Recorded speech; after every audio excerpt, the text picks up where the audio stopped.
Safety and sanitation is one of the most important things that you can learn, especially in the food service industry. It's what keeps us safe from foodborne illnesses. But how can you apply these terms in your everyday home life? Before we get into that, let's learn some of the basic safety and sanitation. The first thing you want to know is about TCS foods.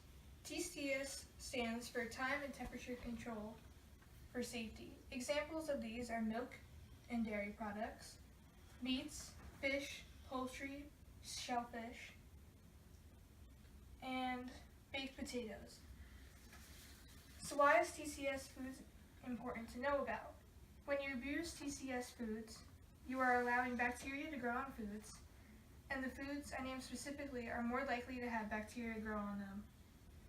When foods become contaminated with bacteria, it's likely that these foods cause illnesses. Food should never be left out for more than 4 hours. A foodborne illness is any illness resulting in the food spoilage of a contaminated food, pathogenic bacteria, viruses, or parasites that contaminate food. This would fall under biological contaminants. You can also get sick from chemical contaminants, which are cleaners, first aid products, and health and beauty products. There are more chemicals that contaminate food, but I wanted to explain these specific ones because these are more likely to be found in a home. There are also physical contaminants. These include things like hair, metal shavings from cans, dirt, and jewelry. It is safer to buy pull-tab cans because these cans that you need can openers for get metal shavings in the food and you can eat the metal. This lessens the chance of getting metal in your food. In a commercial kitchen, we aren't allowed to wear jewelry because you can get food and dander stuck behind your jewelry, and you can also get fecal matter stuck behind your jewelry as well when you go to the bathroom. Ew. Also, never buy dented cans because you can get botulism from dented cans. When you're opening up, the chances contract one of these big 6 foodborne illnesses. The big 6 are Shingilla, Salmonella, non-typhoidal Salmonella, E. coli, hepatitis A, and the norovirus.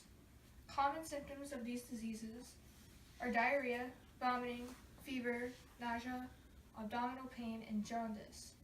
These can also be contracted between person-to-person circumstances, which means when a person sneezes or vomits onto food contact surfaces, or surfaces and dirty food contact surfaces and equipment, and then touching the food. Another important piece of information everyone should know about is how or what bacteria needs to grow in.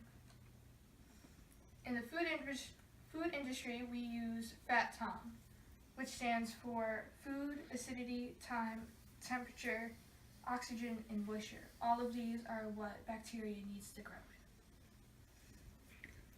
All of the information we learn about food safety is learned through a book called ServSafe. So ServSafe is usually updated between 5 to 6 years, and it looks something like this. It has all of the information that you learn about food safety. When you take the course, you usually get a certificate that allows you to safely practice food, and it is by law you have to have at least one person in the kitchen at all times who is ServSafe certified.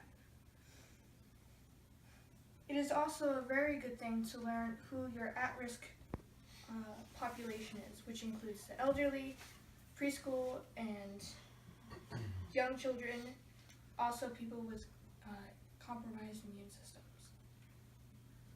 So how can you apply all of this information into your everyday life? What you can start by doing is organizing your fridge. That means when you take your meats and stuff and you put it at the bottom so that all of your ready-to-eat food isn't touched by liquids and stuff from the meat juice. You could also wash your hands after smoking. You can wash your hands after touching raw food like meats and produce. Wash all your produce as well. You can also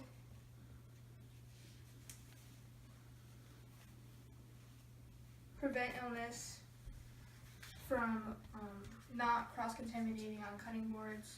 So when you take a cutting board and you cut raw meat, wash it and wash the knife instead of using the same cutting board and the same knife to cut vegetables.